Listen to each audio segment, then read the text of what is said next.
નમસ્કાર. આકાશવાણી અમદાવાદ વડોદરા પ્રાદેશિક સમાચાર હર્ષ લેવા વાંચે છે.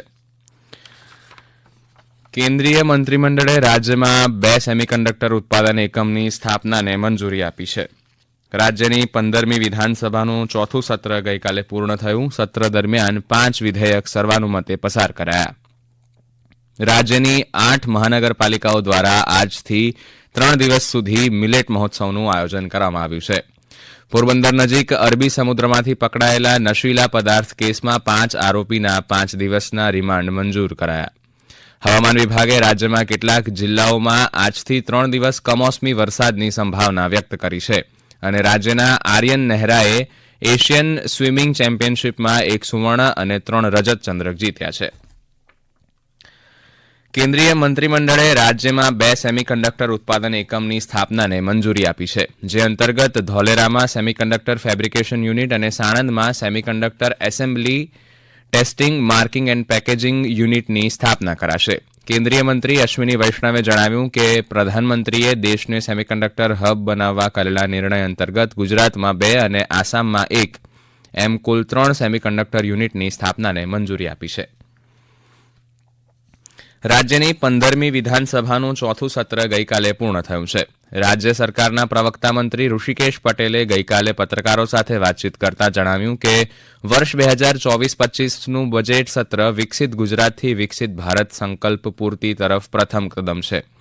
તેમણે ઉમેર્યું કે આ બજેટ સત્રમાં મુખ્યમંત્રી ભૂપેન્દ્ર પટેલે રામ મંદિર નિર્માણ અને પ્રાણ પ્રતિષ્ઠા સંદર્ભે પ્રધાનમંત્રીનો આભાર પ્રસ્તાવ રજૂ કર્યો હતો. સત્ર દરમિયાન ગીતા સારનો પ્રસ્તાવ પણ રજૂ કરાયો હતો, જેને ગૃહના તમામ સભ્યોએ સર્વસંમતિથી પસાર કર્યો હતો. પ્રવક્તા મંત્રીએ જણાવ્યું કે 1 ફેબ્રુઆરીથી શરૂ થયેલ બજેટ સત્ર દરમિયાન કુલ 25 બેઠકોનું આયોજન થયું હતું. આ સમગ્ર સત્ર દરમિયાન 5 સરકારી વિધેયક અને 2 બિનસરકારી સંકલ્પ રજૂ કરવામાં આવ્યા હતા. 2 પૂરક વિનિયોગ અને વિનિયોગ વિધેયક રજૂ કરાયા હતા, જે તમામ સર્વાનુમતે પસાર કરવામાં આવ્યા હતા.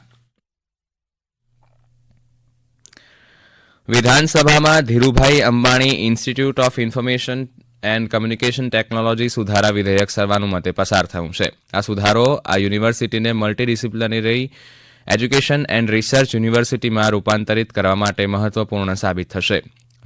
શિક્ષણ રાજ્યમંત્રી પ્રફુલ્લ પાનશેરિયાએ આ અંગે બોલતા કહ્યું કે શિક્ષણ સંશોધન અને તાલીમને આગળ ધપાવવાના ઉદ્દેશ્ય સાથે મૂળ કાયદાની કેટલીક કલમોમાં સુધારો કરાયો છે. આ વિધેયક પસાર થતાં આ યુનિવર્સિટી હવેથી ધીરુભાઈ અંબાણી યુનિવર્સિટી તરીકે ઓળખાશે.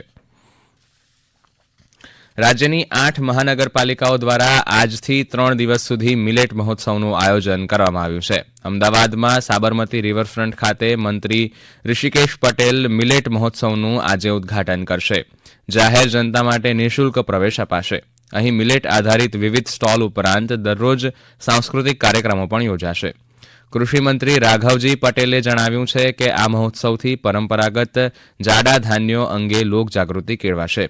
મંત્રીએ વધુમાં ઉમેર્યું કે મિલેટ મહોત્સવ નિમિત્તે ખેડૂતોને શ્રી અન્ન પાકોના વાવેતર અને ઉત્પાદન માટે પ્રોત્સાહિત કરવા તાલુકા કક્ષાએ મિલેટ એક્સપોનું આયોજન કરવામાં આવ્યું છે. આ ઉજવણીના ભાગરૂપે વડોદરામાંથી આજથી 3 દિવસીય મિલેટ એક્સપો યોજાશે. ગુજરાત એગ્રો ઇન્ડસ્ટ્રીઝ, વડોદરા મહાનગરપાલિકા અને જિલ્લા વહીવટીતંત્રના સંયુક્ત ઉપક્રમે યોજાનાર આ એક્સપોમાં મિલેટ વાનગીઓનું વેચાણ, સજીવ ખેતી અને કુદરતી ખેતીની પેદાશોનું વેચાણ તથા હસ્તકલા સ્ટોલ સહિત રંગારંગ સાંસ્કૃતિક કાર્યક્રમોનું પણ આયોજન કરવામાં આવ્યું છે. સુરત શહેરમાં દક્ષિણ ગુજરાતના ખેડૂતો દ્વારા મિલેટ્સ પાકો તથા મિલેટ્સની વાનગીઓના 50 જેટલા પ્રદર્શન અને વેચાણ સ્ટોલ રાખવામાં આવ્યા છે. રાજકોટના કોર્પોરેશન ગ્રાઉન્ડ ખાતે આયોજિત મિલેટ એક્સપો 2024માં અંદાજે 11 લાઇવ મિલેટ ફૂડ સ્ટોલ પણ રાખવામાં આવ્યા છે. પોરબંદર નજીક અરબી સમુદ્રમાંથી પકડાયેલા નશીલા પદાર્થ કેસમાં 5 આરોપીના 5 દિવસના રિમાન્ડ મંજૂર કરાયા છે. અમારા પ્રતિનિધિ જણાવે છે કે પોરબંદરના દરિયા કિનારા નજીક અરબી સમુદ્રમાં 3271 કિલો ડ્રગ્સ સાથે પકડાયેલા 5 આરોપીઓને એનસીબીએ 7 દિવસના રિમાન્ડની માંગણી સાથે ગઈકાલે અદાલત સમક્ષ રજૂ કર્યા હતા. અદાલત બંને પક્ષના દલીલો ધ્યાને લઈ આરોપીઓને 5 દિવસના રિમાન્ડ કર્યા છે. રિમાન્ડ મંજૂર થતાં જ એનસીબી દ્વારા આરોપીઓને સઘન પૂછપરછ હાથ ધરાઈ છે. આ સમાચાર આપ આકાશવાણીના અમદાવાદ વડોદરા કેન્દ્ર પરથી સાંભળી રહ્યા છો. વધુ સમાચાર આપ અમારી વેબસાઇટ newsonair.gov.in/ગુજરાતી પર વાંચી શકશો. હવામાન વિભાગની આગાહી મુજબ રાજ્યમાં કેટલાક જિલ્લાઓમાં આજથી 3 માર્ચ દરમિયાન કમોસમી વરસાદ પડવાની સંભાવના છે.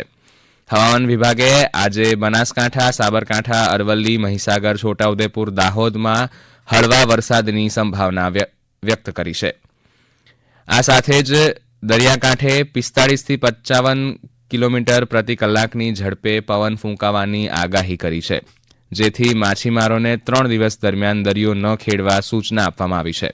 આ સાથે જ સૌરાષ્ટ્રના સુરેન્દ્રનગર અને બોટાદના કેટલાક વિસ્તારોમાં સામાન્ય વરસાદ થઈ શકે છે.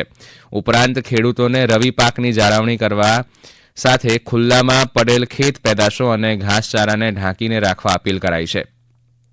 દરમિયાન રાજ્યના કેટલાક વિસ્તારોમાં ગઈકાલે કમોસમી વરસાદના છાંટા પડ્યા હતા. અમારા ડાંગ જિલ્લાના પ્રતિનિધિ જણાવે છે કે જિલ્લામાં ગઈકાલે વાદળછાયા વાતાવરણ વચ્ચે અમુક વિસ્તારોમાં વરસાદના છાંટાથી ખેડૂતો ચિંતામાં મુકાયા હતા. જો કે પ્રવાસીઓએ આહલાદક વાતાવરણના કારણે આનંદિત થયા હતા. પ્રધાનમંત્રી આવાસ યોજના અંતર્ગત અનેક લાભાર્થીઓનું પોતાના ઘરનું સ્વપ્ન સાકાર થઈ રહ્યું છે. અરવલ્લી જિલ્લાના વેજપુર ગામના લાભાર્થીને આ યોજનાનો લાભ મળતા તેમણે સરકારનો આભાર માન્યો હતો. મારું નામ તલાટ વિનોદકુમાર કેસરીયા છે. મારે પ્રધાનમંત્રી આવાસ યોજનાનો લાભ મળે છે. પહેલી વાર કાચો મળે છે અને અત્યારે મેં કાપડ કપાળનો ઘર બનાવે છે અને તેની અને અત્યારે કાપડ કપાળનો મકાનમાં મારા સભ્ય સાથેની શાંતિથી રહી શકું.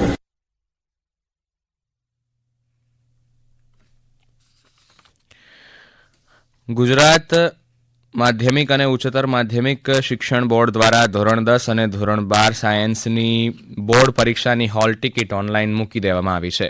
શાળાઓએ બોર્ડની વેબસાઇટ પરથી ટિકિટ ડાઉનલોડ કરી સહી સિક્કા કરી તમામ વિદ્યાર્થીઓને આપવાની રહેશે. ઉલ્લેખનીય છે કે આ વર્ષે ધોરણ 10માં રાજ્યના 9.17 લાખ અને ધોરણ 12 સાયન્સમાં 1.32 લાખ વિદ્યાર્થીઓ પરીક્ષા આપશે.